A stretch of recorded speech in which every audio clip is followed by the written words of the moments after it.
여러분, 안녕하세요.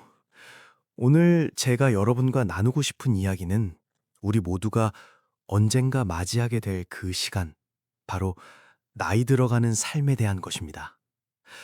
혹시 여러분, 밤에 잠자리에 들기 전에 이런 생각 해보신 적 있으신가요? 내가 늙어서 혼자 힘으로 아무것도 못하게 되면 어떡하지? 이 질문은 우리가 나이 들수록 점점 더 마음속 깊이 자리 잡게 되는 두려움입니다. 젊을 때는 말이죠. 우리는 건강도 좋고 몸도 자유롭게 움직일 수 있어서 걱정 없이 살아갑니다. 하고 싶은 것도 마음껏 하고 가고 싶은 것도 자유롭게 가죠. 하지만 세월이 흐르면서 몸은 점점 약해지고 기력도 떨어지고 할 수 있는 것들도 하나둘씩 줄어들게 됩니다. 그러면 우리 앞에는 보통 세 가지 길이 놓이게 됩니다. 자식 곁에서 사는 것, 도우미를 고용하는 것, 아니면 요양원에 들어가는 것. 이 세 가지 모두 좋은 점도 있고 힘든 점도 있습니다. 각자의 형편과 상황에 맞는 선택을 해야 하는 거죠. 먼저 자식들 근처에서 산다는 것을 생각해 볼까요? 많은 어르신들이 가족의 보살핌을 받을 수 있다는 점에서 마음이 편안해집니다. 하지만 문제는 세대 간의 생각 차이예요. 부모 세대, 자식 세대, 손주 세대까지 함께 살다 보면 생활 방식이 달라서 부딪히는 일이 많습니다. 이런 갈등은 부모와 자식 사이를 어색하게 만들고 집안 분위기를 우리가 바라던 그 따뜻함으로 지키기 어렵게 만듭니다. 실제로 처음에는 자식, 손주들과 함께 살아보려고 했다가 결국 이런 차이를 극복하지 못하고 포기하는 어르신들이 적지 않습니다. 그럼 도우미를 고용하는 건 어떨까요? 이 경우에는 그 비용을 감당할 만한 돈이 있어야 합니다. 하루 종일 곁에 있는 도우미를 쓰려면 한 달에 500만 원에서 600만 원, 혹은 더 좋은 분을 모시려면 그 이상도 들어갑니다. 이 금액은 대부분 어르신들의 연금보다 훨씬 많아서 경제적으로 큰 부담이 되기 때문에 신중하게 생각할 수밖에 없습니다. 요양원에 들어가는 것도 쉬운 결정이 아닙니다. 요양원의 생활비와 돌봄 비용도 만만치 않을 뿐더러 그곳의 단체 생활은 많은 어르신들에게 큰 시련이 될 수 있습니다. 요양원에서는 정해진 시간에 따라 일어나고 식사하고 쉬어야 합니다. 자유로운 생활에 익숙하고 규칙에 얽매이는 걸 싫어하는 분들에게는 힘든 일이죠. 물론 이건 작은 문제입니다. 많은 분들이 시간이 지나면 적응하시니까요. 더 큰 문제는 요양원이 많은 사람들이 모여 사는 곳이다 보니 갈등을 피할 수 없다는 겁니다. 실제로 어르신들끼리 사소한 일로 다투거나 말다툼을 하는 일도 많고 평온함을 바라는 많은 분들이 요양원을 선택할 때 망설이게 되는 이유입니다. 자, 그럼 이제 제가 오늘 여러분께 꼭 들려드리고 싶은 한 분의 이야기를 해드리겠습니다. 순이 할머니는 올해 80살이십니다. 이분은 자식들과 사는 것, 도우미를 쓰는 것, 요양원에 들어가는 것, 이 세 가지를 다 해보신 후에 어느 것도 계속하지 않기로 결심하셨습니다. 그러다가 우연한 기회에 자신에게 맞는 노후 생활 방식을 찾으셨고 지금까지 그 방법으로 평온하게 지내고 계십니다. 순이 할머니는 과부이십니다. 75살 때 남편이 병으로 세상을 떠나셨어요. 남편이 돌아가신 뒤로 할머니는 노후의 즐거움을 느끼지 못하게 되었습니다. 남편이 살아계실 때는 노후 문제에 대해 걱정해 본 적이 한 번도 없었습니다. 그건 두 분 사이에 늘 서로를 의지할 수 있는 소중한 동반자가 있었기 때문이죠. 그분들은 항상 그림자처럼 함께하며 인생의 모든 어려움을 같이 이겨내셨습니다. 두 분은 사이가 아주 좋았고 평생 서로를 극진히 보살필 생각이었습니다. 한쪽이 아프면 다른 한쪽이 온 힘을 다해 간호하고 상대가 빨리 나을 수 있도록 뭐든지 했습니다. 필요하면 함께 병원에 가서 진료를 받는 것도 자주 있었지만 그걸 힘들다고 생각한 적은 전혀 없었습니다. 오히려 함께 있다는 것에서 안심과 위로를 느꼈죠. 하지만 남편이 돌아가신 후로는 병원에 가는 것이 순이 할머니에게 큰 시련이 되었습니다. 나이가 들수록 건강이 나빠지고 몸이 아플 때마다 기력을 잃은 것처럼 느껴집니다. 예전에는 병원에 갈 때마다 남편이 줄을 서서 수속도 하고 진료받는 것부터 계산하고 약 받는 것까지 전부 다 해주셨습니다. 순이 할머니는 그저 앉아서 기다리기만 하면 되었고 아무 걱정도 할 필요가 없었어요. 하지만 남편이 돌아가신 후로는 모든 걸 혼자 해야 했습니다. 사람들로 붐비는 곳에서 차례를 기다리고 접수하고 계산하는 일련의 과정을 혼자 다 해내야 했죠. 예전에는 쉬워 보이던 일들이 이제는 너무나 큰 짐으로 느껴졌고 병원에 갈 때마다 녹초가 되곤 했습니다. 순이 할머니에게는 아들과 딸이 있지만 병원에 갈 때마다 자식들에게 폐를 끼치는 게 마음이 불편했습니다. 자식들은 일로 바쁘고 각자 가정을 꾸려 자기 생활을 지탱하느라 매일 분주합니다. 그들도 짊어진 짐이 있고 쉴 틈도 없이 하루하루를 살아갑니다. 순이 할머니는 마음속으로 내가 그들에게 도움이 되는 것도 아닌데 그들 생활에 방해가 되어서는 안 돼 라고 생각했습니다. 하지만 인생이란 게 참 아이러니한 게 혼자 하려고 하면 할수록 오히려 누군가에게 의지할 수밖에 없는 상황에 빠지게 됩니다. 순이 할머니는 절대 자식들에게 폐를 끼치고 싶지 않았지만 운명은 그녀를 자식들의 돌봄을 받아야만 하는 상황으로 몰아갔습니다. 그 일은 할머니 마음에 당혹스러움과 미안함을 안겨주었습니다. 어느 날 식료품을 사러 시장에 나갔던 순이 할머니는 운이 나쁘게도 넘어지고 말았습니다. 그 낙상은 가벼운 게 아니었어요. 할머니는 그대로 구급차에 실려 병원으로 옮겨졌습니다. 순이 할머니의 자식들이 이 소식을 듣고 병원으로 달려왔을 때 할머니는 막 응급수술을 마친 상태였습니다.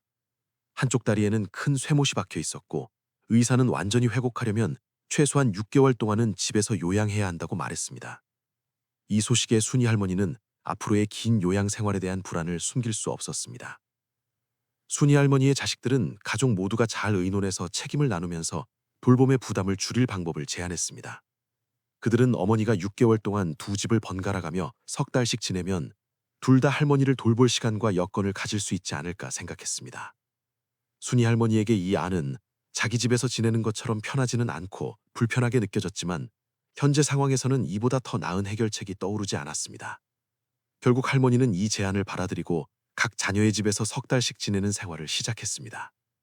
하지만 자식들 집에서 생활하는 동안 순이 할머니는 늘 자신이 남처럼 느껴졌습니다. 부모 집은 언제나 자식의 집이지만 자식의 집은 꼭 부모의 집은 아니다 라는 말이 할머니 마음속에 깊이 울렸습니다. 순이 할머니는 아무리 오래 자식들 집에서 살아도 그곳이 자신에게 익숙한 집이 되지는 않을 거라는 걸 깨달았습니다. 자식들은 식사 준비나 간호는 꼼꼼히 해주었지만 할머니 마음에는 늘 외로움과 소외감이 가시지 않았습니다. 식사 시간이 되면 할머니는 항상 혼자 먹어야 했습니다. 자식들은 방에 간단한 식사와 반찬을 준비해주기만 하고 할머니는 자기 방에서 식사를 해야 했어요. 순이 할머니는 자식들이 자신을 늙고 지저분하고 꼴사납다고 생각하는 걸 느낄 수 있었습니다. 할머니는 신경 쓰지 않으려고 했었지만 자식들의 눈빛이나 태도에서는 거부감을 숨기지 못하는 게 전해졌습니다. 할머니는 마음속으로 이렇게 생각했습니다. 그런 건 참을 수 있어.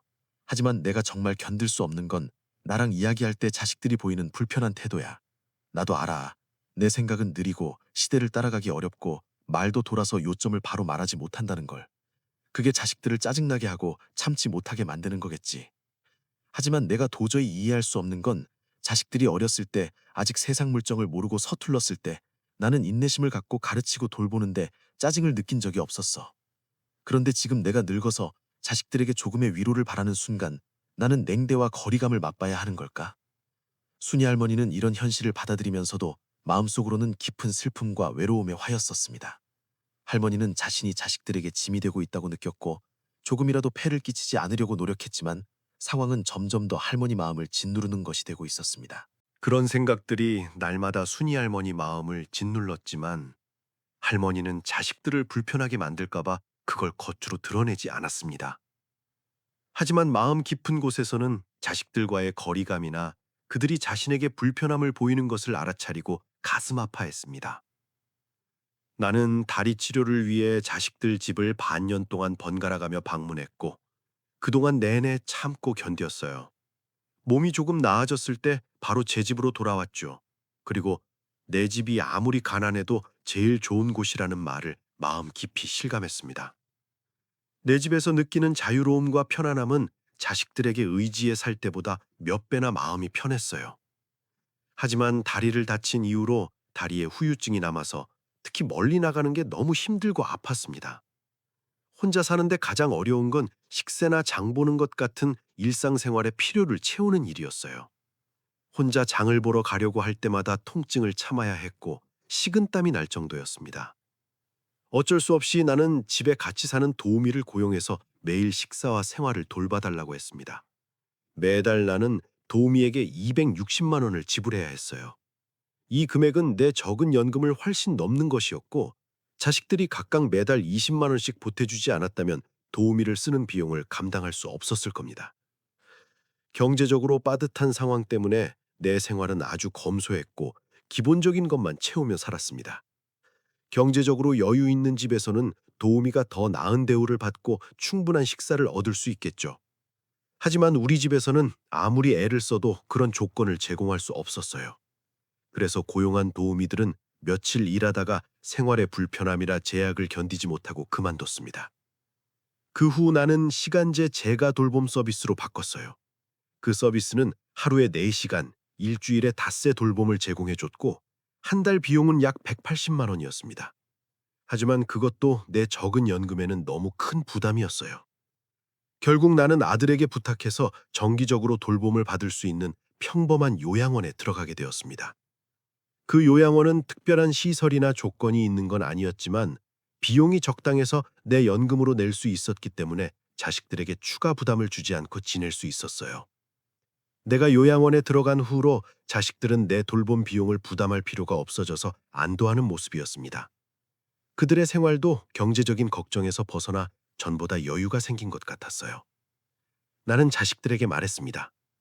나는 너희가 얼마나 힘든지 잘 알아.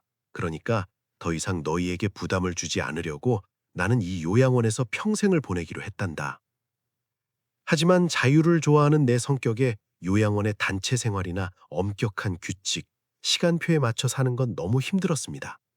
그런 제한과 구속을 견딜 수 없어서 한 달도 안 돼서 내 마음은 답답함으로 가득 찼고 더 이상 거기 있을 수 없다고 판단했습니다. 결국 나는 요양원을 나와 다시 혼자 사는 걸로 돌아왔어요. 집으로 돌아온 후 순이 할머니는 다시 소박하고 조용한 혼자만의 생활을 이어갔습니다. 할머니가 사는 아파트 입구에는 작은 구멍가게를 운영하는 젊은 부부가 있습니다. 두 사람 모두 너무 친절하고 다정해서 늘 웃는 얼굴로 사람들을 맞이해 줍니다. 그들은 할머니가 걷는 게 힘들고 발걸음이 불안정한 걸 보고 장을 볼 때 도와주거나 무거운 짐을 엘리베이터까지 날라다 주곤 했습니다. 그런 작은 배려가 할머니 마음을 무척 따뜻하게 해주고 위로가 되었습니다. 점차 자주 얼굴을 마주치면서 가까워졌고 조용하지만 확실한 유대감이 그들 사이에 생겨나는 걸 느꼈습니다. 지금 순이 할머니의 생활은 아직 안정적입니다. 물론 검소하고 혼자 사는 게 외로울 때도 있지만 할머니는 아직 자기 일은 스스로 할 수 있습니다. 하지만 마음 깊은 곳에서는 늘 미래에 대한 불안을 안고 있습니다. 나이가 들수록 건강이 나빠지고 다리도 힘이 없어지는 지금, 할머니는 자신의 인생 마지막에 대해 걱정하지 않을 수 없습니다. 혼자서는 몸을 추스릴 수 없는 날이 반드시 올 거라는 걸 알고 있고, 그때는 누군가의 도움이 필요할 것입니다. 그 불안함이 밤마다 할머니 마음을 편하지 못하게 했고, 할머니는 늘 적절한 해결책을 찾으려고 고민했습니다. 어느 날 할머니 상황에 맞을지도 모르는 간단한 생각이 문득 떠올랐습니다. 할머니는 이 생각을 믿을 수 있는 이웃인 구멍가게를 운영하는 젊은 부부에게 이야기하기로 했습니다. 할머니는 그들에게 이렇게 제안했습니다. 만약 당신들이 매일 조금씩 시간을 내서 내 장 보는 것이랑 집안일을 도와주고 하루에 2끼 식사를 만들어준다면 내가 한 달에 110만 원을 드릴게요. 할머니는 그들에게 설명했습니다. 나는 하루에 2끼만 먹고 복잡한 요리를 바라는 게 아니라 나이 든 몸에 좋은 간단하고 가벼운 식사면 충분해요. 이렇게 하면 매일 당신들이 우리 집에 들러서 이 간단한 일들을 해주되 많은 시간을 쓸 필요도 없고 나도 일상생활에 안심할 수 있을 것 같아요. 젊은 부부는 할머니의 제안을 듣고 너무 기뻐하며 즉시 승낙해 주었습니다.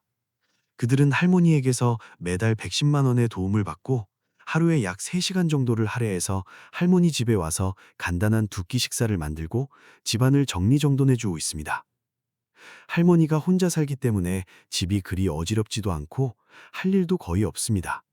그래서 이 일은 그들에게 비교적 가벼운 부담이고 편하게 할 수 있는 일이 되었습니다. 젊은 부부는 이 추가 수입에 아주 만족하고 있고 한편으로는 매우 열심히 그리고 꼼꼼하게 할머니를 돌봐주고 있습니다.